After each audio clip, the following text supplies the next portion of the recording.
Welcome back to Han Talks First. It's Monday. I hope you're having a good start off to your week, and I hope you had a great weekend as well. If you are just joining in with us, thank you for joining. And for those of you that are new or just stumbled across this podcast or this live stream, this is a Star Wars channel where we talk about everything Star Wars, and we've got a bunch of great topics today and some fun games to play with you guys in the chat as well. So I hope you're doing well, because I certainly am. We do live streams every Monday here on the channel at noon Pacific time, 12 p.m.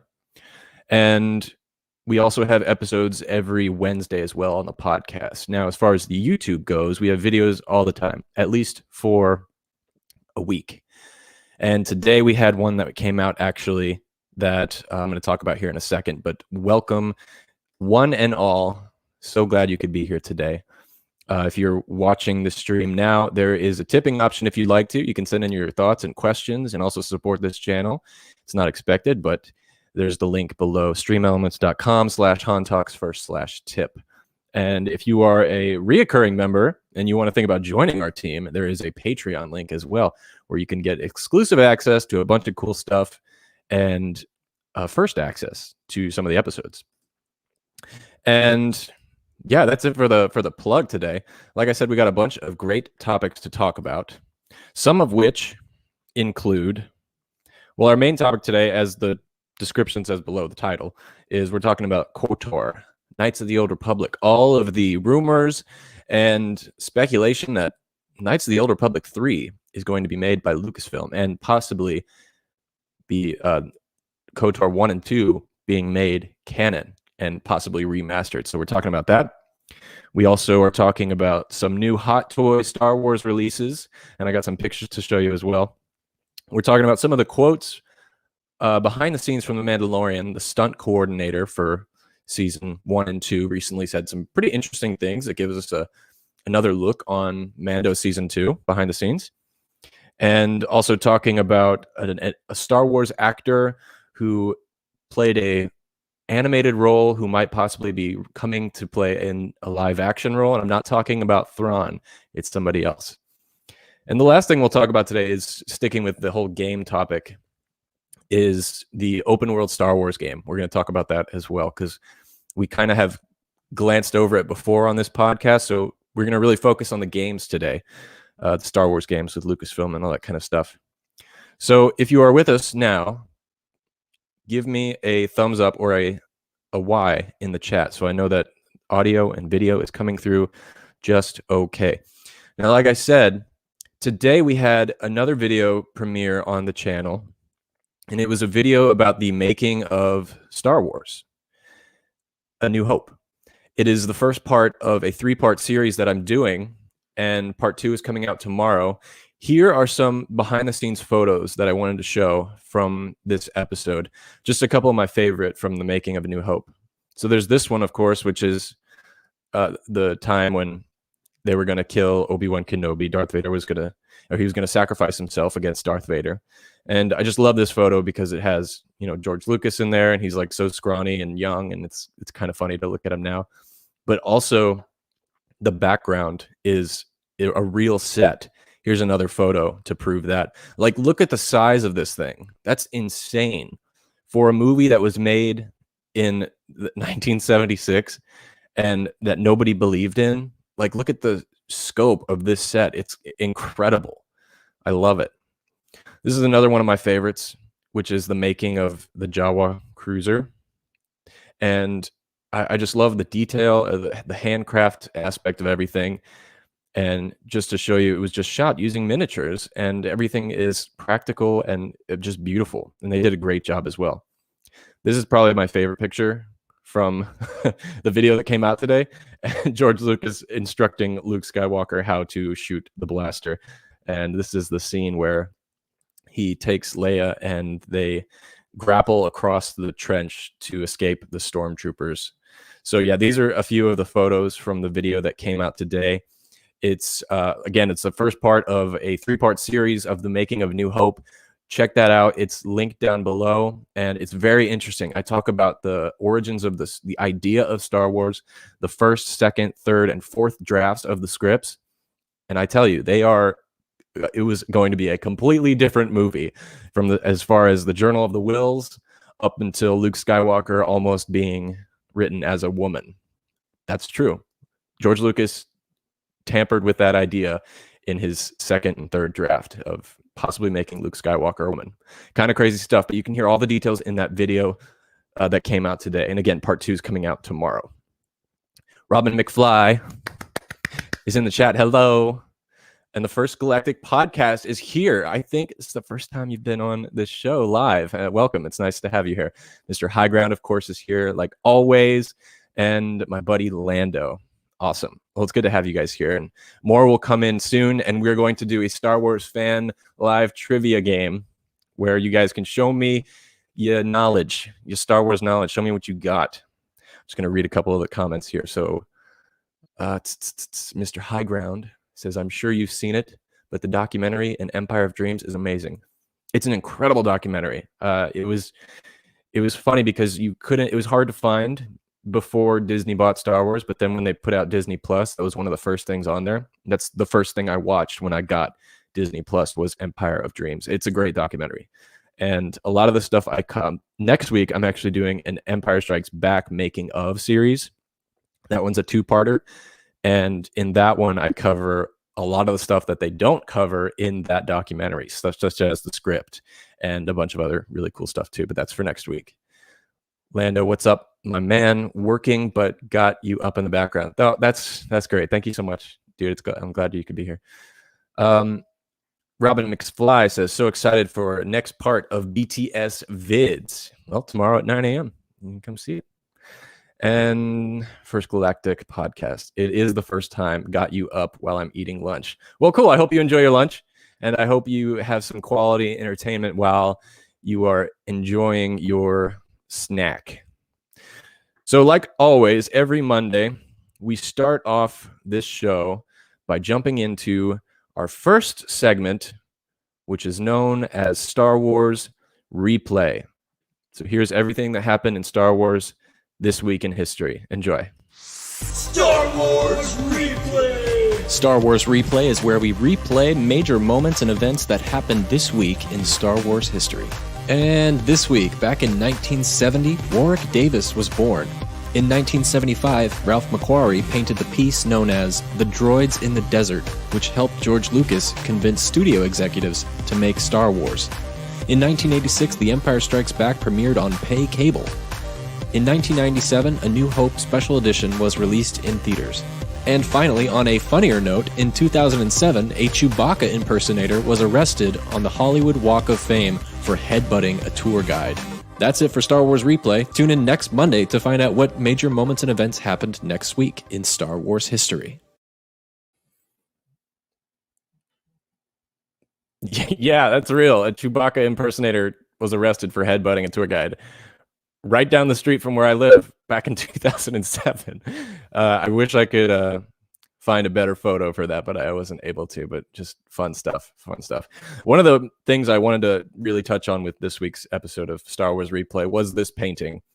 If you're an audio listener, you can look it up. It's called The Droids in the Desert. It is the first ever concept art that Ralph McQuarrie made for Star Wars, and it was created this week in history. And it's so beautiful. It's what started it all as far as the aesthetic of this show and what it was going to look like. And it's great. And of course, Rebels has taken the idea from this photo to make Chopper, the loving foul-mouthed droid that appears in that show.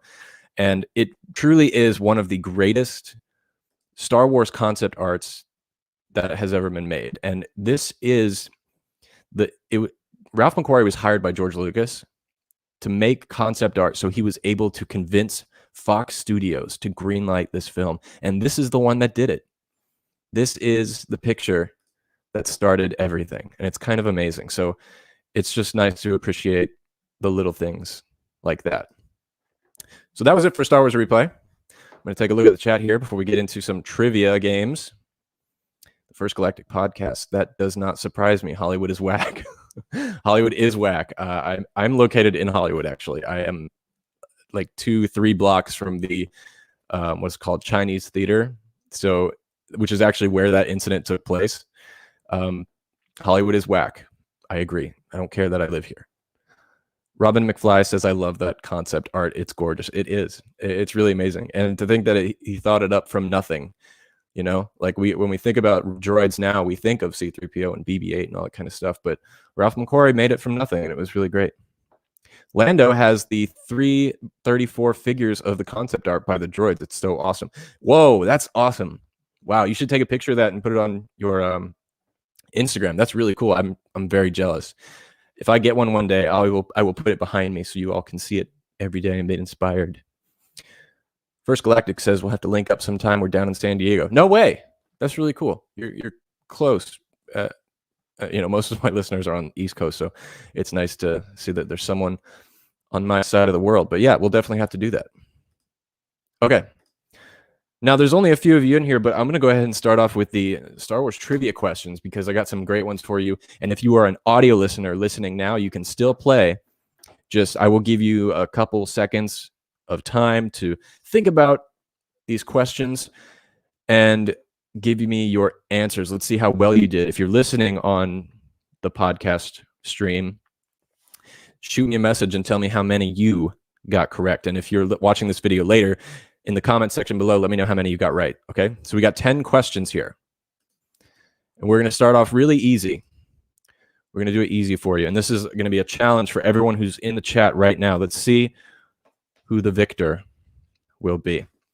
So again, we're going to start off really easy. We're going to start off with a question. What vehicle did Rey live in The Force Awakens? I'll give you some quick options. So was it an AT-AT, an AT-ST, a Star Destroyer, or a Land Speeder? What vehicle did Rey live in The Force Awakens?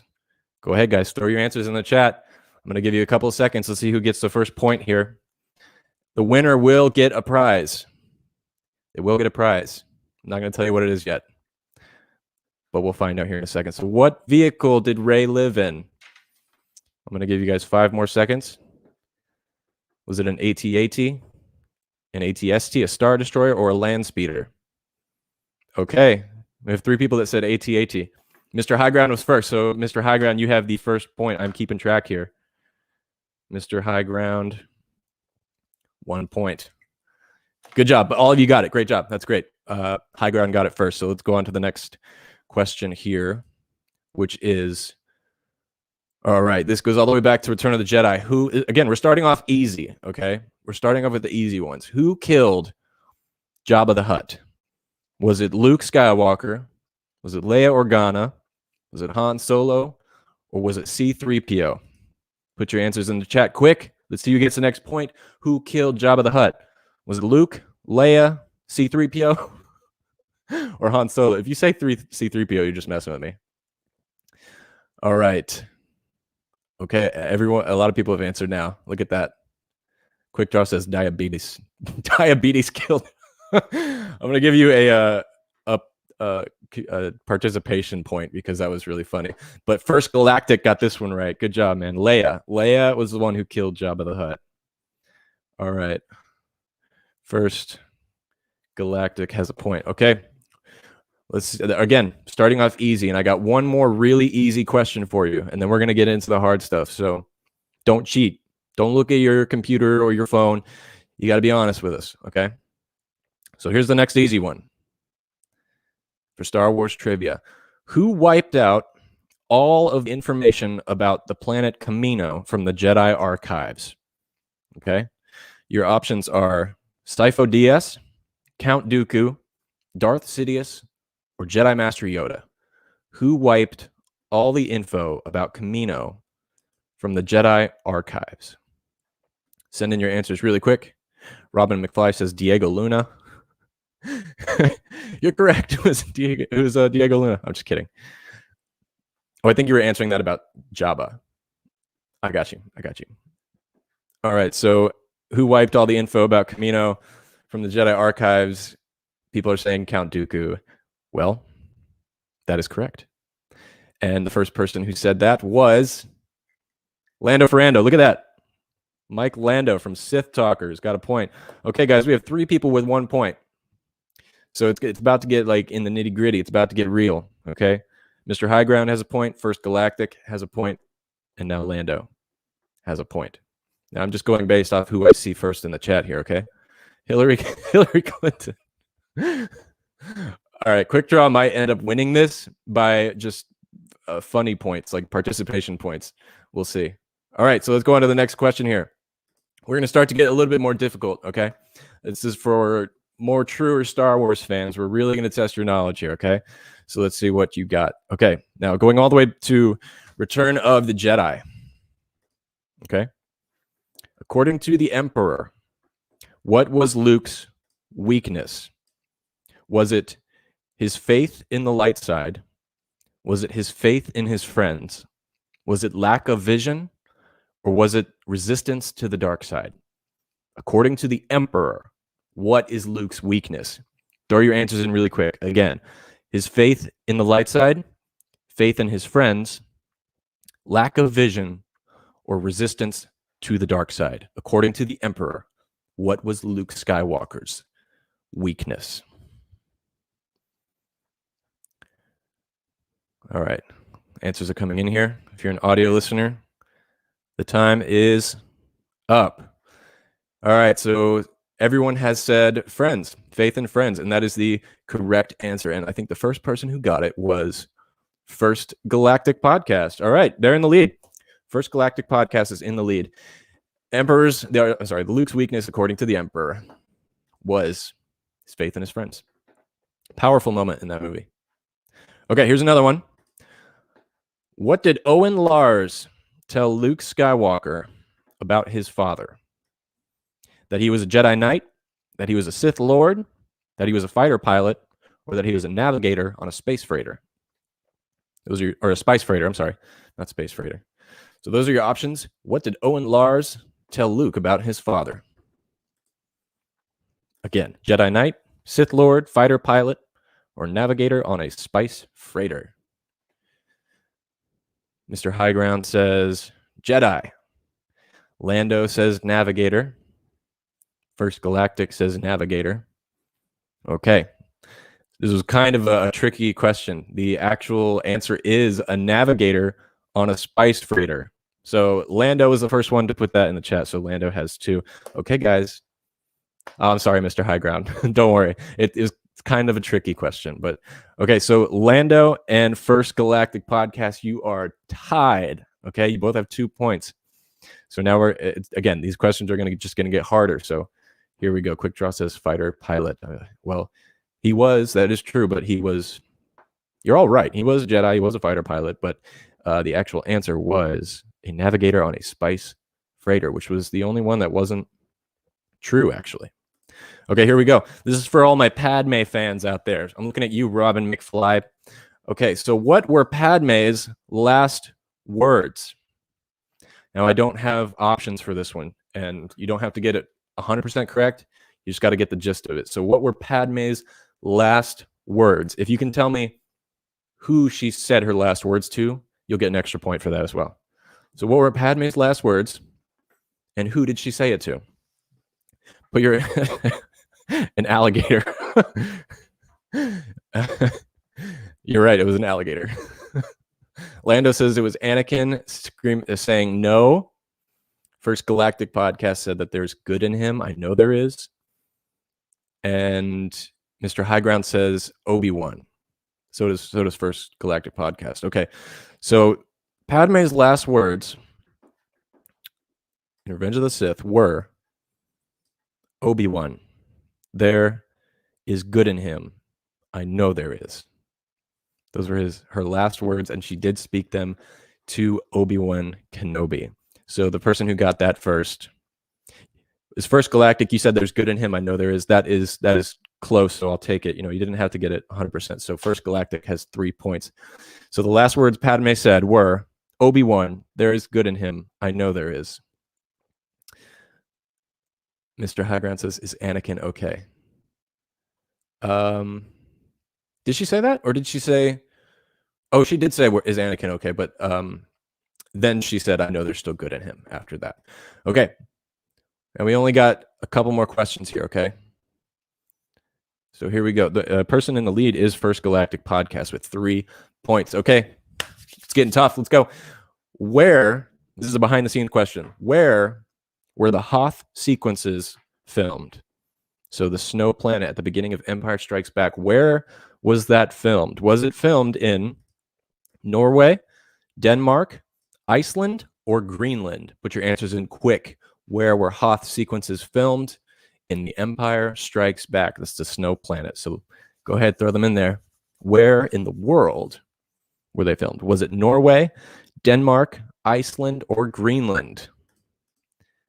And time is running out. Okay, so Mr. Highground says Antarctica. That wasn't even that wasn't even an option.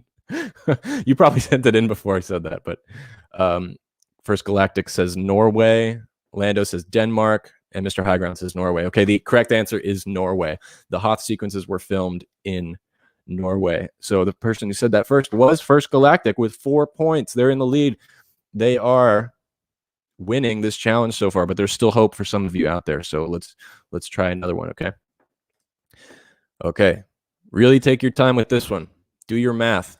How old was Anakin Skywalker during the Battle of Geonosis? I guess I can give you some options for this. Was he 19, 20, 21, or 22?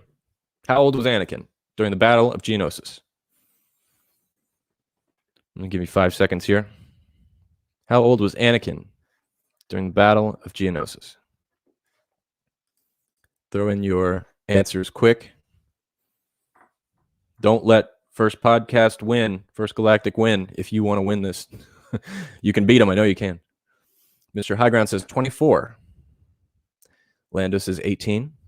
And Lando also says 19. The First Galactic says 20. Quick Draw says 20.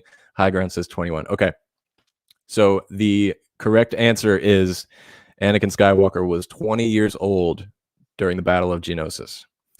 And the first person that said that was, of course, First Galactic Podcast. Good job. I hope you are doing this from your own knowledge and you're not cheating over there. I'm watching you. I believe you. Okay, so that was it for for Anakin's age. Okay, one more. This is the big one. Really take your time with this one and really think about it, okay? What bounty hunter was trying to capture Han Solo when Greedo first arrived in A New Hope? Which bounty hunter? And here are your options. Was it Boba Fett? Was it Dans Boren? Was it Aurora Singh? Or was it Bosk? What bounty hunter was trying to capture Han when Greedo first arrived? Boba Fett, Dans Boren, Aurora Singh, or Bosk? This is a tricky one. Mr. Highground says Bosk. Sorry, guys, my camera went out for a second. Okay, there we go. Let's see. Mr. Highground says Bosk. Lando says Bosk. First Galactic says, this one I don't know, so you guys got this. Okay. Well, that's actually none of those are correct yet, so I'm going to give you another 5 seconds here to try and guess which one. So it's not Bosk. So was it Dans Boren, Aurora Singh, or Boba Fett? Again, this is a hard one. I didn't even know this one, so don't feel bad. Quick Draw says Boba Fett. First Galactic Podcast says the second guy.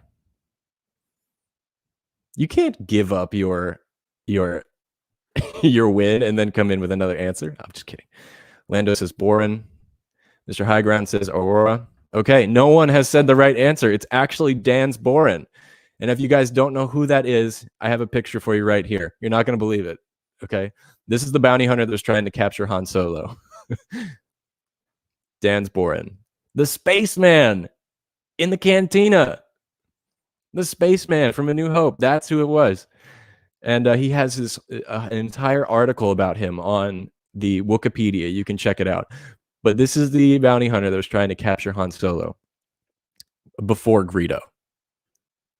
That is some really tough trivia for you there. So I know that one was kind of mean. But nobody gets... Actually, I'll give everyone a point for that. Okay. Do you guys want one more? I can do one more if you want. I can do one more question.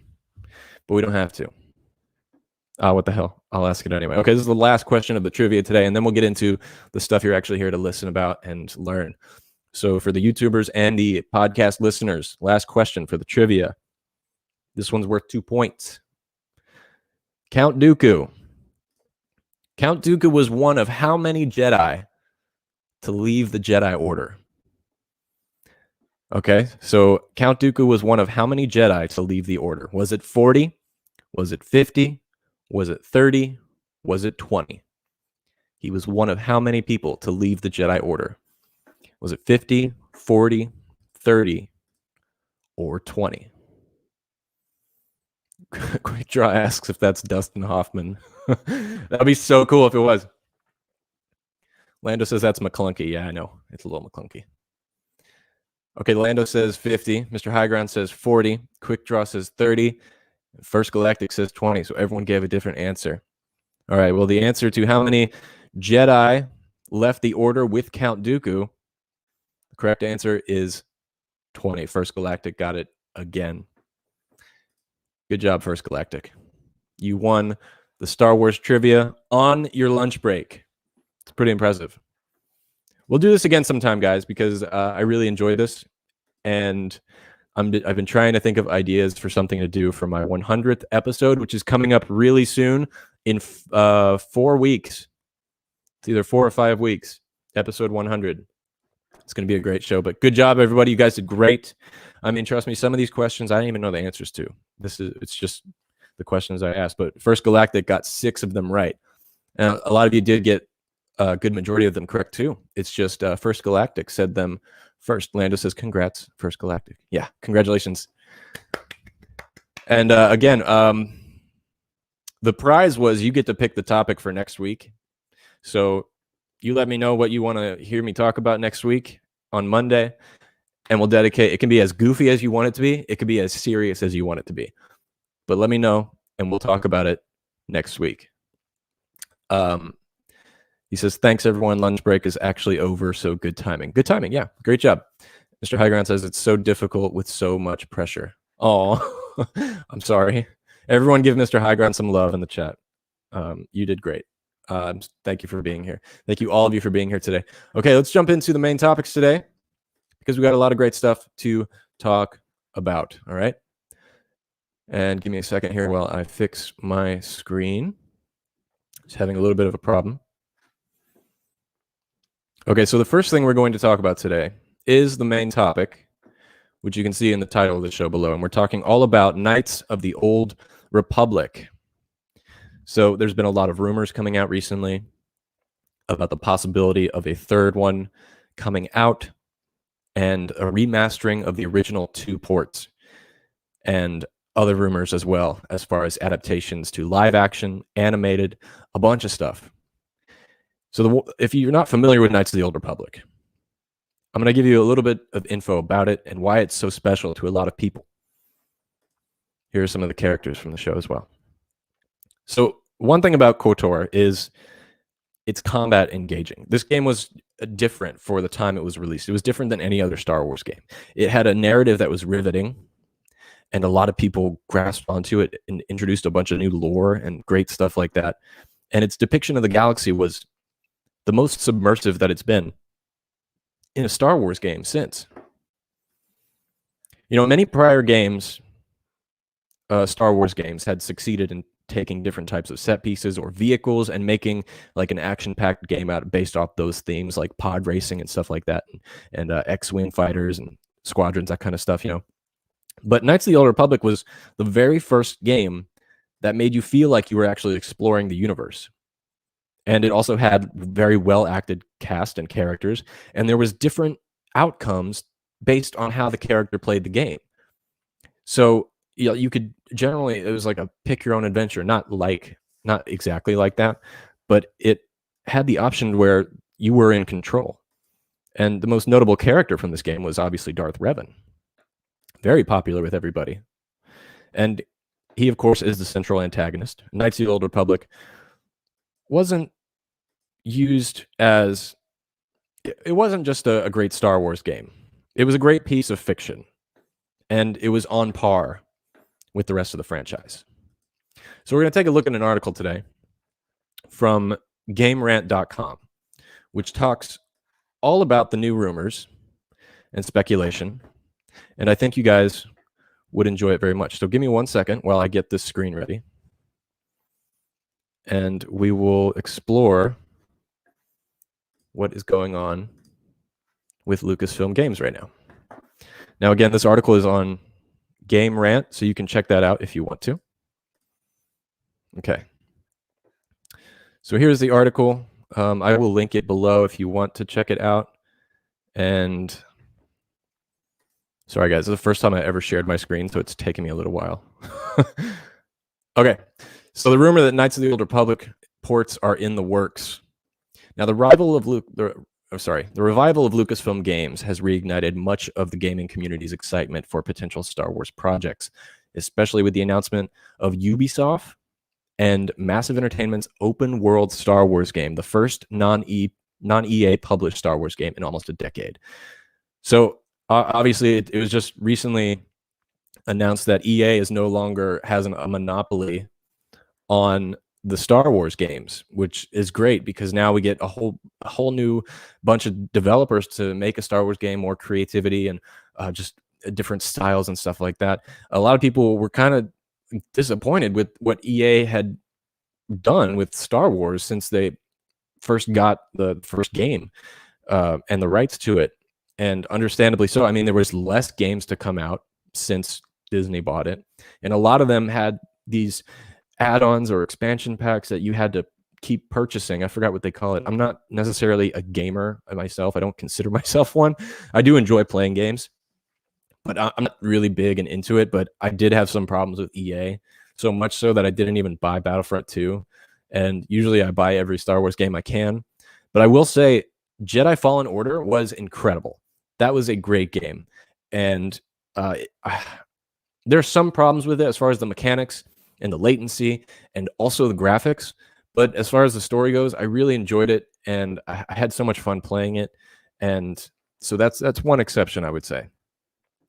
So the rumors that Knights of the Old Republic is being rebooted originated early last year when Disney and Lucasfilm announced Star Wars High Republic, a multimedia Star Wars series set in post-Disney Star Wars canon.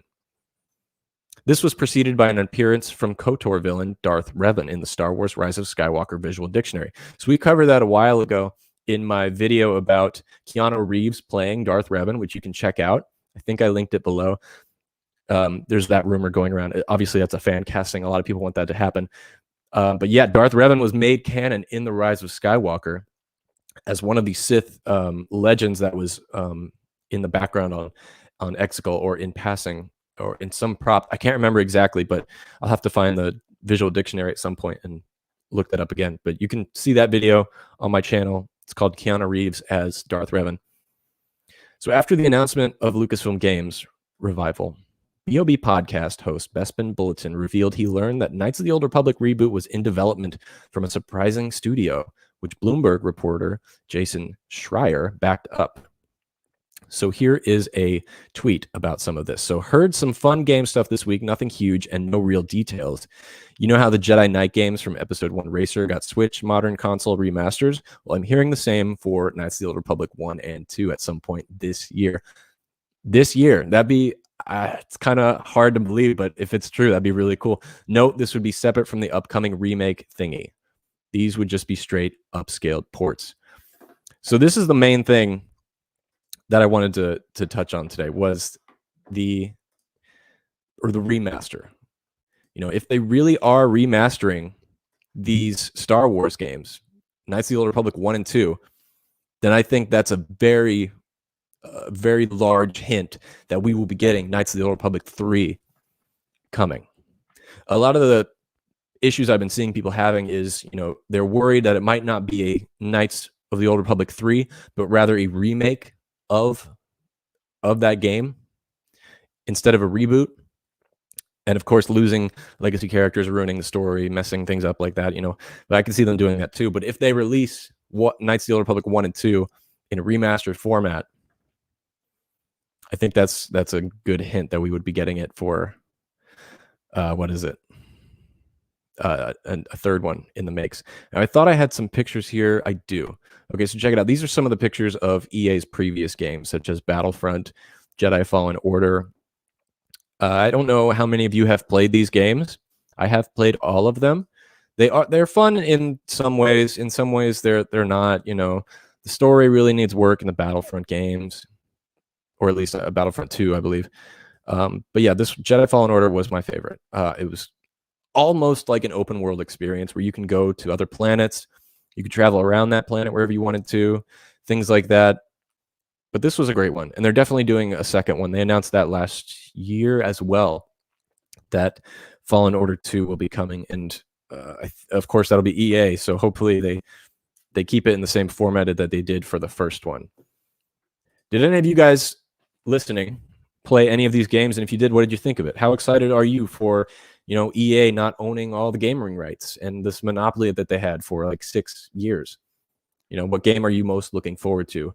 If not the KOTOR, then maybe you're looking forward to the open world one, or the Indiana Jones game that Ubisoft is making. I can't wait for that one. That one's going to be fantastic. I've never played Indiana Jones game. I love the movies. Of course, it's Lucasfilm, so it's going to be top notch. I can't wait. It's going to be great. Lando says, one of the best Star Wars games of all time. I think you're talking about Jedi Fallen Order, and I totally agree with you. I think it's so rad. It's so amazing. But yeah, that's honestly, that's it for the KOTOR discussion today. It's just a rumor still at this point, but early this year, it's speculated that we'll get a remaster of the first 2 games, which would be absolutely incredible. Look at this. Look at this baby. Look how old this is. This thing is, look at it. It's still got like this packaging on it. Isn't that crazy? Look at this. It's so crazy. I haven't opened this in so long. I don't have a way to play it anymore. Look at that. It takes you back, doesn't it? Look at all this. It was really game-changing at the time. Not just for Star Wars games, but for games in general. Just the way you can interact with the world and all that kind of stuff. But yeah, this is great. If you guys have played it, let me know what you thought of it as well. Honestly, I forget most of it, but I remember enjoying it a long time ago in a galaxy far, far away. Lando says, I have played all the Star Wars games. Jedi Fallen Order, by far the best one from EA. Battlefront is good. Squadrons is fun, but I'm terrible at it. Oh, I'm sorry. When I said I played them all, I haven't played Squadrons. I have not played Rogue Squadrons. I'm sorry, just Squadrons. Apparently, it's not on Xbox, I think.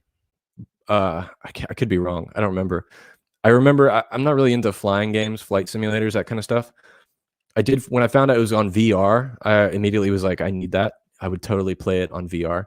Otherwise, I have no interest in playing that game.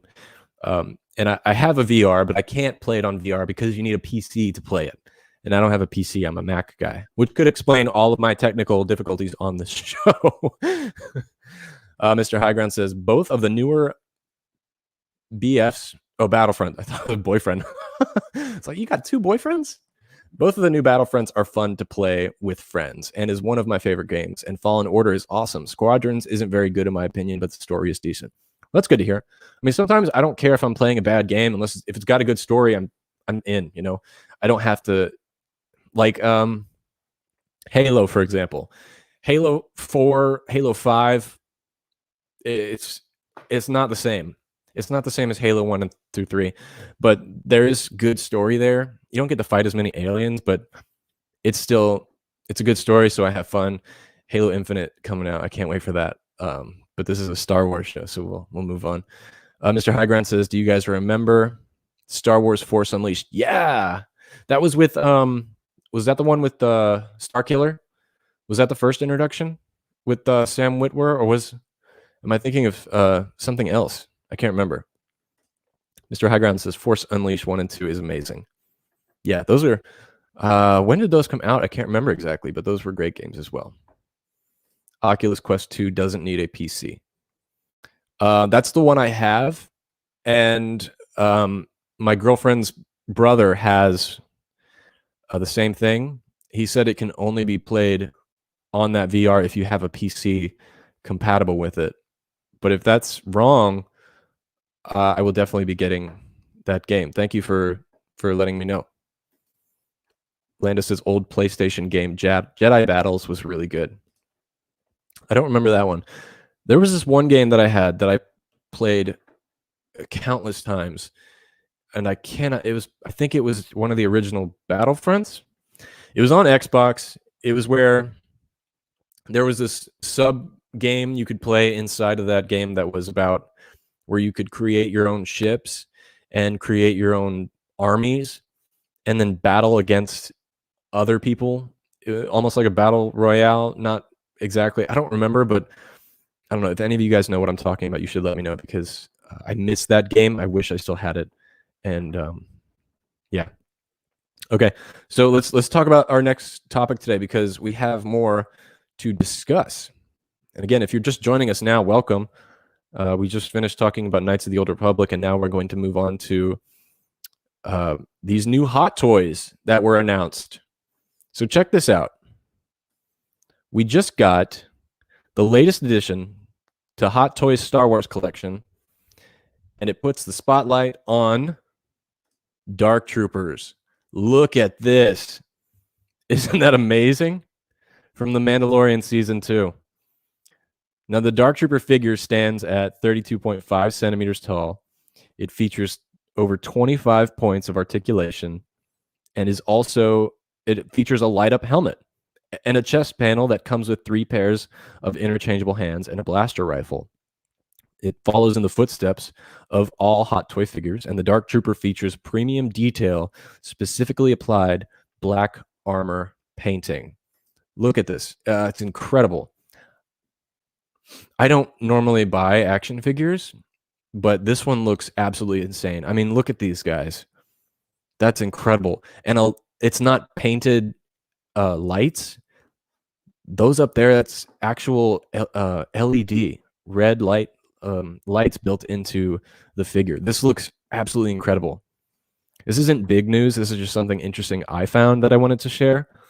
But oh my gosh, and look at all these pieces, 25 interchangeable parts and articulations, the black plating armor. This looks so dang cool. Quickdraw says, Hot Toys, you must collect them. And it looks like you do. You say, my Boba Fett Deluxe Edition should be shipping soon. Oh, I saw that. That one looks great too. That one looks really cool. But yeah, these are the new Dark Trooper Hot Toys coming very soon. So I can't wait for these. If you guys are listening on the audio format, you should go check these out.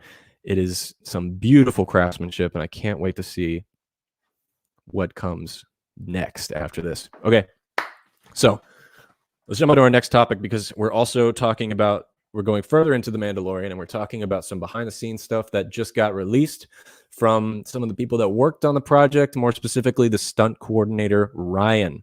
Okay, so let's jump into it. So last week, The Hollywood Reporter released an interview with Ryan. His name is Ryan Watson, I believe. Let me see. Ryan Watson. He's an Emmy-winning stunt coordinator from The Mandalorian Season 1 and Season 2. And he revealed a lot of behind the scenes about Season 2. So let me pull up some pictures here. So check this out. This is a beautiful poster. This is a fan-made poster. Isn't that gorgeous? So yeah, we're talking about Ryan Wilson's behind the scenes mentioning of Mandalorian Season 2. So let's start off with the show overall. So overall, he says this: we knew what we were getting into, but we couldn't help it. I call this a black belt level of movie making because it's just so fast and so intricate. I've never done anything this intricate and this vast. And that's coming from someone who has worked on Batman vs Superman, worked on Wonder Woman, like big comic book movies. And the season 1 of The Mandalorian had a lot of great stunts, but season 2 really amped it up a little bit more. So Ryan Wilson, Ryan Wilson, isn't that the guy from The Office?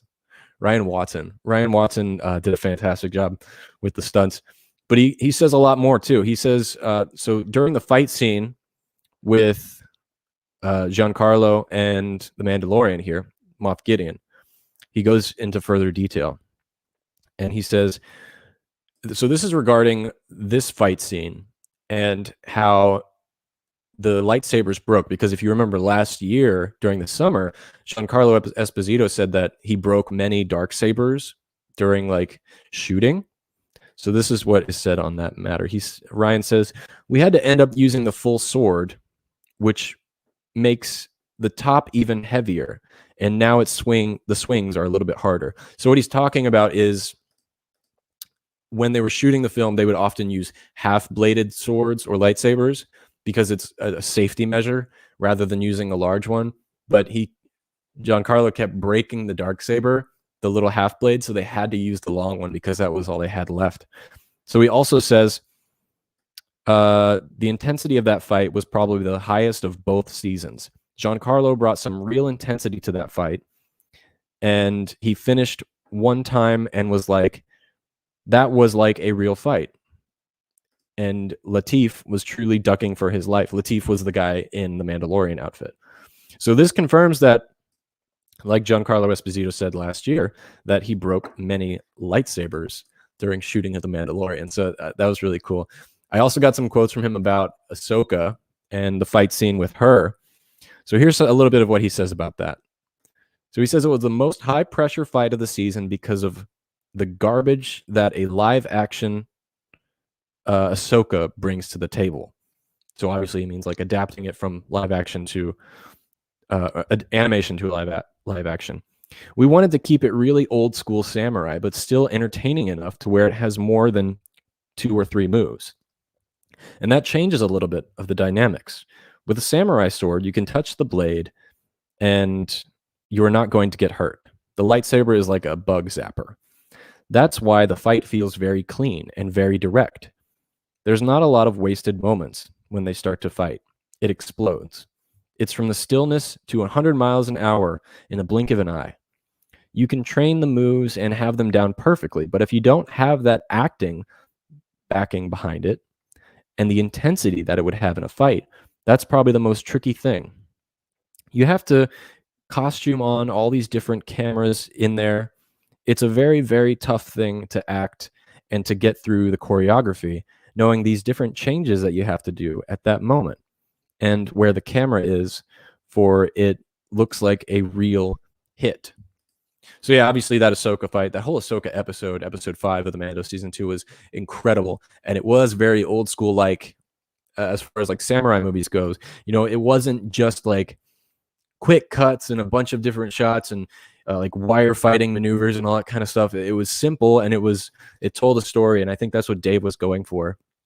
But there was a lot of intricate things still in there. And he talks about the complications of the outfit, the montrals she wore, and how that's why they had to shorten them, because yes, they were longer in Rebels, but they had to shorten them because it would just cause complications when they were shooting because they kept moving around so much and it was heavy and it weighed her down. But I think they did a great job. I mean, Ahsoka, Rosario Dawson killed it. She did amazing. She recently just released her behind the scenes video of her putting on the makeup and taking it off. It's on her Instagram. You should check that out. It's really cool. And she has a full head of hair and they like patted it down to nothing. I don't know how they do that. It's kind of incredible. I wish I could do that kind of stuff. Oh, Brian Wilson is from the Beach Boys. What if they're the same? What if they're the same? I'm kidding. Okay, so that's it from Ryan Watson about the behind the scenes of The Mandalorian. I'm sure we'll have some more coming out later too. As we know, season 3 is starting shooting in April, which unfortunately probably means we're not getting season 3 until 2022. I would say May of 2022, which is kind of sad, which is the longest wait period we're going to have in between Mandalorian seasons. Mark Lawrence is in the show. Late to the show. Glad I could catch a little bit. Thanks for being here, man. So glad you could be here. Mark was on last week's episode of Han Talks First, where we talked about a whole bunch of great stuff. You should go check that out as well. We discussed the Luke Skywalker deepfake that was recently done. And if you haven't seen that video, go check it out. It's on the channel. We compare the new deepfake that was done by KOTOR crew and compared with the original ending in The Mandalorian. Okay, so our next topic here, we got two more, and then we're going to head out for today. This one is all about a Star Wars actor who is potentially coming to live action from the animation world. And it's not Thrawn, it's somebody else. It's a dark side user, and it's actually the Grand Inquisitor from Rebels. If you haven't seen Rebels, I'm going to get into spoilers, so you might want to turn away. I know it's been like 2 years, but Rebels is so great. So we're actually talking about the Grand Inquisitor and the voice actor who played him, Jason Isaacs. Now, Jason Isaacs is a British actor, and he said he is open to returning as the Grand Inquisitor from Star Wars. And of course, this character was in Rebels, and he recently did an interview with Collider, which is where I'm getting this information from, and Collider is very reliable. And there's also a video as well if you want to check it out.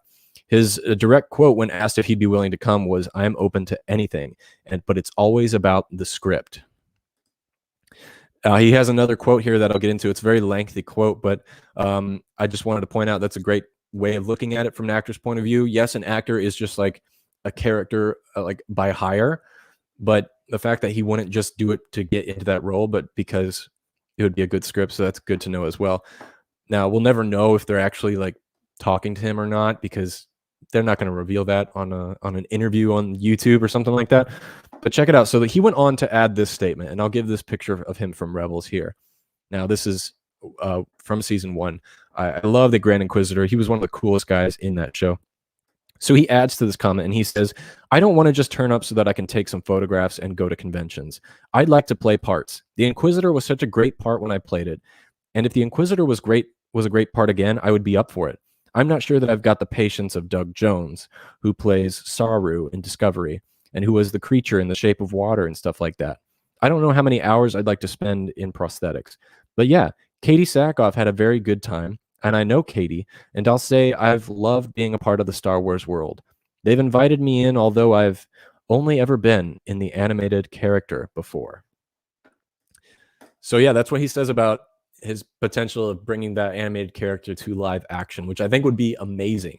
Now, the only question is, again, this is going to the spoilers, the Grand Inquisitor died in the end of Rebels, so it's a matter of how would they bring him back.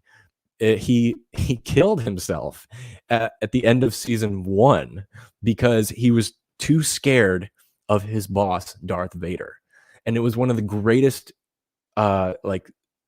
I don't want to say suicides, but he was a bad guy, so it's okay. It was one of the greatest suicides in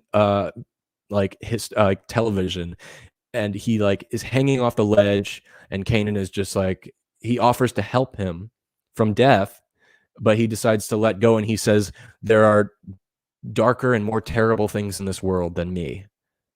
And then he lets go and he falls off the ledge.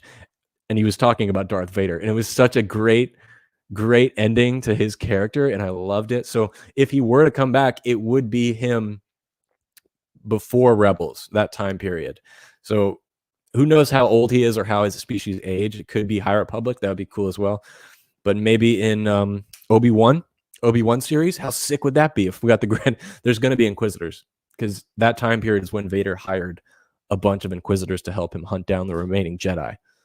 Sorry, guys, my camera is acting up because we are going a longer show today. Robin McFly says, "Jason Isaacs, I guess you are a fan." All right, O'Neill O'Neill, I don't know how to say that. I'm sorry. Has anyone played Disney Infinity Star Wars? I have not, but I've seen other people play it. It looks pretty cool. Welcome to the show. Nice to have you here. Thanks for jumping in the chat. Lando says, "Jason Isaacs told me to my face at a Star Wars convention that Rebels was just a job and he's not a Star Wars fan. More people and Harry Potter stuff getting autographed than not Star Wars." Wow, that's sad to hear. Wow. So Jason Isaacs told you that he is not a fan of Star Wars. He just did it as a job, which is funny because that's literally what I just talked about. How if he would be interested in coming back, it would have to be based on the story. So he's probably saying through the lines that, he's not really interested in coming back, which is kind of sad to hear. It was a great character.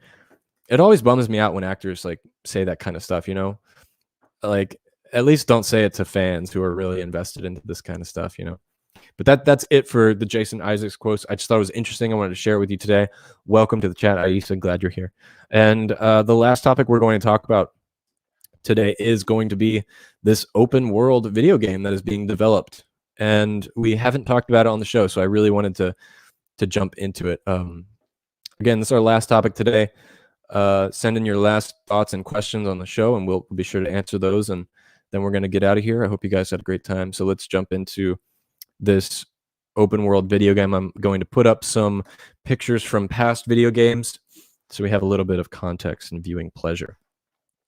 Okay, so the upcoming Ubisoft game also marks the end of the American publisher EA, nearly an 8-year monopoly on the sci-fi's franchise video game adaptations.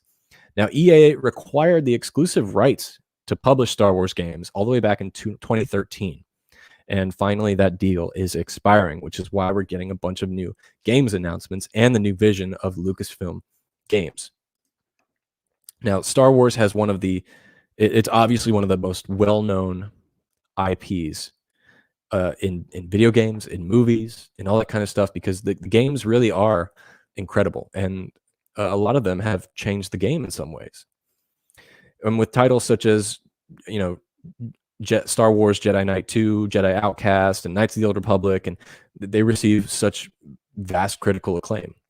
And EA has only published 4 Star Wars titles after acquiring the publishing rights to the franchise. 4 games in 6 years.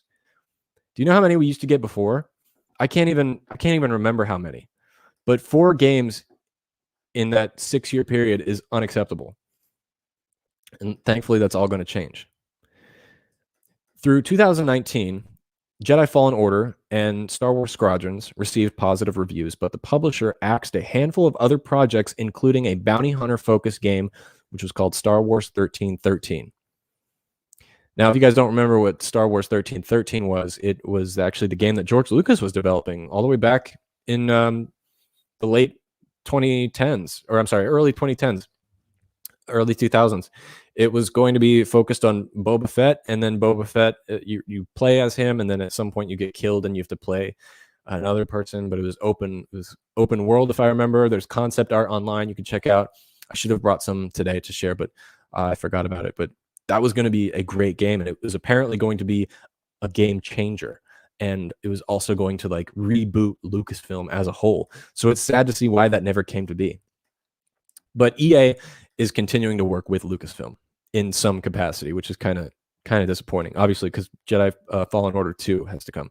Now, Douglas Riley, who's the vice president of Lucasfilm Games, stated that the game publisher had a number of projects underway, but did not offer specific details. I think this is BS. I think EA has one other idea, and that is Jedi Fallen Order 2. I'm sure there's other concepts out there that they've talked about, but I mean, come on. If you had all those games ideas, you would have worked on it, and you're one of the biggest developers. You could have made it. But again, the players, they don't want just EA to own it. They want all these other companies to do it as well. Like when we had KOTOR, I think it was BioWare, whatever that company's name is, the company that made the original Knights of the Old Republic. They were an independent company, and actually, when they were asked by Lucasfilm to make Knights of the Old Republic, they were in a really tough spot financially and critically. They were almost going to go out of business.